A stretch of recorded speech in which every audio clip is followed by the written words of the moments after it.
Hey guys, it's Rory with searchandchow.com, and if you've already watched my iPhone 11 unboxing, you'll know that it's time for the iPhone 11 Pro. If you haven't already watched my iPhone 11 unboxing, please go and watch that. Like, it will be up here or there. Which size? The exclamation mark? Not sure. Okay. Anyway, this is the iPhone 11 Pro Max. It's the most powerful, biggest, bestest iPhone that Apple makes right now, and we're going to unbox it. So as you can see from here, the box, the one version that we have is the 512 gig version, and it is in space gray. So I'm pretty excited to open it. So let's start.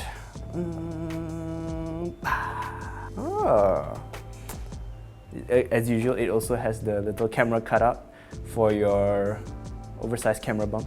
Then put that aside. This is the phone. Ooh. We'll touch on that in a little bit later.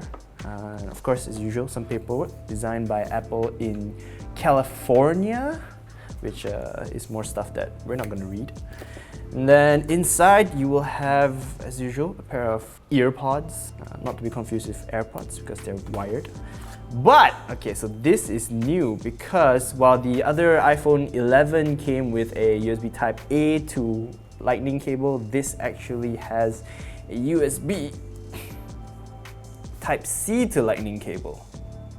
The cable is still the same lah, it's still like this sort of cheap feeling plastic, but then this time on the other end it's actually USB-C, so you can plug it into your MacBook finally without using an adapter. So the reason why you now have a USB-C to Lightning cable instead of USB-A to Lightning cable is because with the iPhone 11 Pro Max with the iPhone 11 Pro Max, you have a brand new charger. So it's this little glossy white nubbin over here, and that's really cool. That's honestly really cool. It's like usually when you get like travel adapters or charging adapters or whatever it is that you want to call this, right? They're usually quite big and chunky and the pins sort of get in the way. But you know, Apple being Apple, they actually designed a really nice system to tuck everything away, which I really appreciate. Other Android manufacturers, please take note. But the point is, this new brick is actually a fast charging brick. So you're getting USB PD speeds, which is 5V3A or 9V2A. Finally! No more 5V1A power bricks. Welcome to 2016 Apple users. Congratulations. There's nothing else in the box. There's nothing else in the box. So we're gonna tuck all of this away. The iPhone 11 Pro Max smartphone. Let's open this. Ooh, okay, let's boot it up.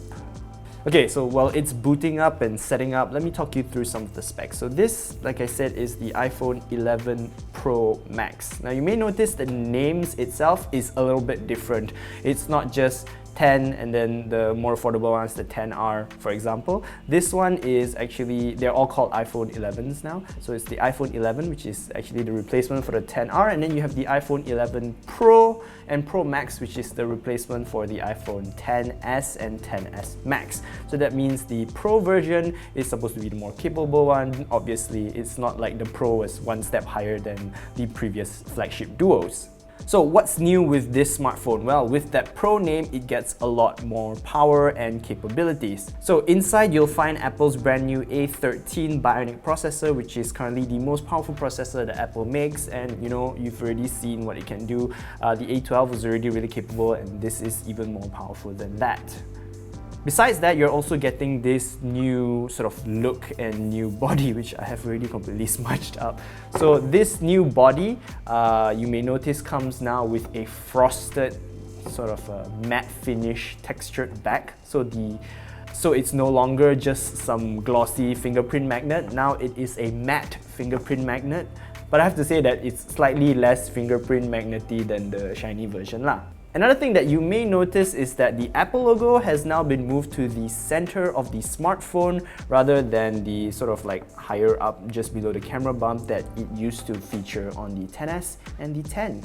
Apple still calls this the most durable glass in any smartphone ever, but I mean, it's still glass in the end, so it will probably still scuff and still scratch. You will definitely still want to protect it with a case if you're worried about that. Also new is that the iPhone 11 Pro Max has an improved battery life. So much like the iPhone XS and XS Max were better than the 10, this one is better than its predecessor. So the iPhone 11 Pro, which is the smaller one, has 4 hours more battery time than the iPhone XS. And this one, the iPhone 11 Pro Max, has 5 hours more than the iPhone XS Max. Now that's pretty impressive because as far as smartphones go, the iPhone XS Max was already basically an all-day smartphone. So for this to have an extra 5 hours on top of that is very good news for power users. But the upgrades aren't just on the inside and with the body. Apple also upgraded the iPhone 11 Pro's display. So on the 11 Pro Max, although you're still getting a 6.5-inch screen, this is now called a Super Retina XDR display. Now I know the name doesn't sound that great. I mean, like XDR, come on, that's like a ridiculous name to give anything. But the point is that this display now has a contrast ratio of 2 million to 1, which is double that of the XS Max. On top of that, this display also has a peak brightness of 1200 nits and a max brightness of 800 nits. So of course, I mean, it looks like a really nice display, but then again, Apple displays have always been pretty nice, except, you know, even their sort of HD plus screen on the 11 and on the 10R were like decent, they're just a bit low res. They still look great, and this looks great too. It has great viewing angles, you know, all the bells and whistles. Accompanying the new display, which should be much nicer for content consumption, Apple also upgraded the speakers. So now, instead of just your regular stereo speakers, they've also support spatial sound. So we're going to test that out now with a quick little video. It's iPhone time.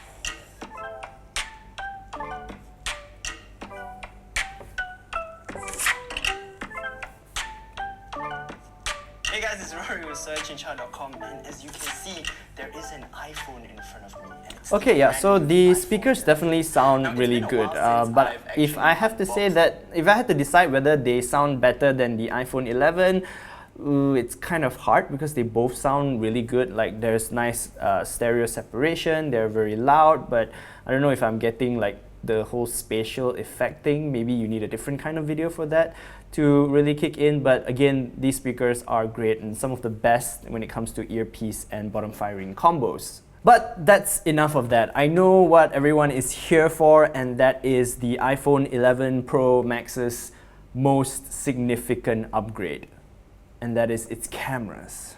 So you may have already noticed that this smartphone has a ridiculously big camera bump. So instead of the reasonably small dual camera bump on the iPhone XS Max, this one has a much bigger, squarer configuration because now it needs to house 3 cameras. So Apple gave the 11 Pro Max a big upgrade in the camera department.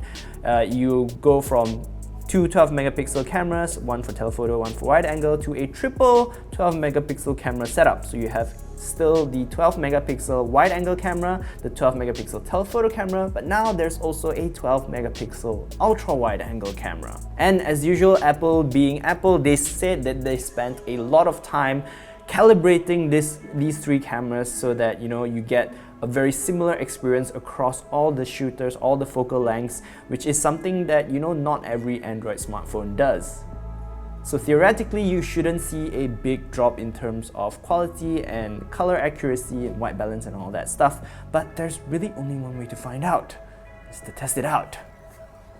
So we're gonna take a photo of Mr. Marcus over here.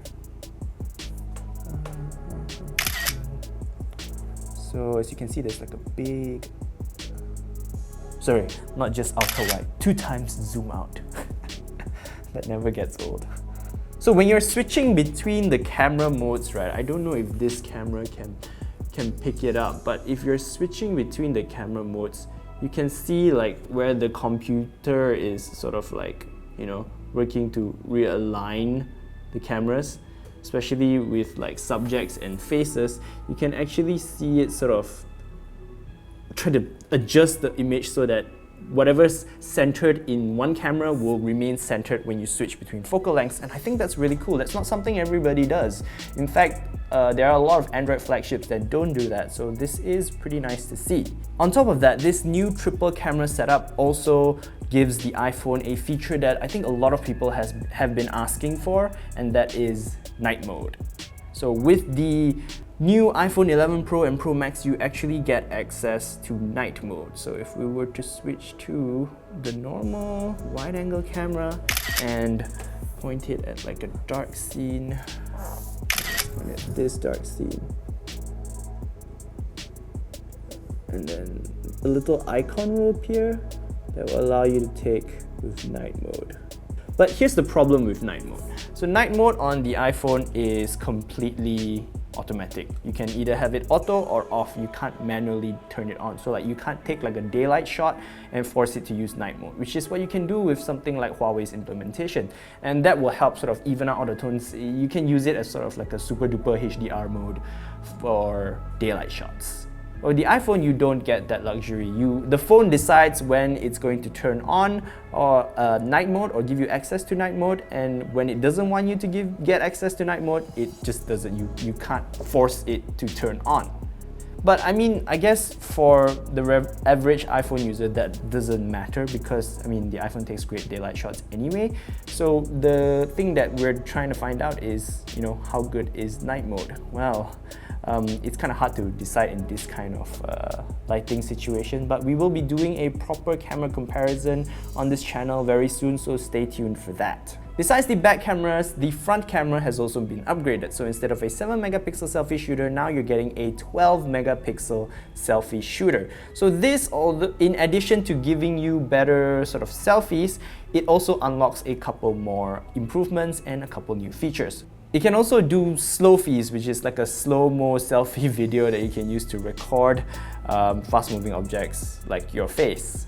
But I think one of the nicest little quirks that this higher resolution camera adds is that it's supposed to improve Face ID. So now it has the ability to unlock from a much wider sort of angle. So if like, let's say you have it on the table, you don't need to like tilt your head so far to unlock it. At least that's what it says in theory, but we'll definitely test that out and find out if it actually works in practice.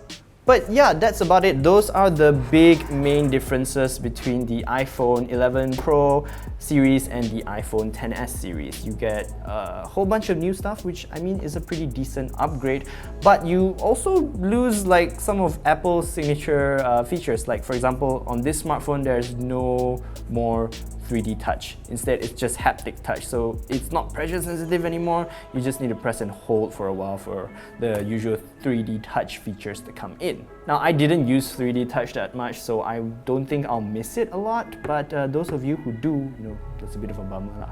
The 11 Pro Max is also water resistant, IP68. Apple says that it can go down to 4 meters for up to 30 minutes, which is very good.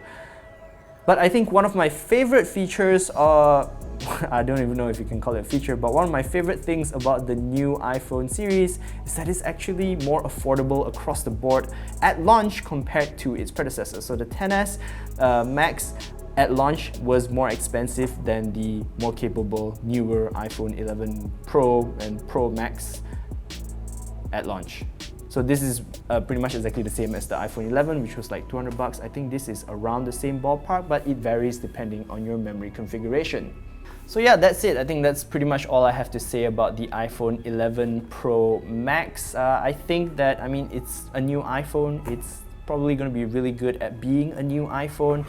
I will say this though, it may not come off on camera, but the phone does look and feel a lot nicer in person. than it does in photos. Now this camera bump, which is like a bit smudged, this camera bump looked really gnarly in photos, but in person it's like not so bad lah. You get to see like the finer details, like the fact that not everything is tucked under the glass, so there's still like a little bit of like an industrial element to the camera module, and that sort of gives it a little bit more oomph in terms of like, okay, this looks more delicate and precise, like someone actually put thought into the design.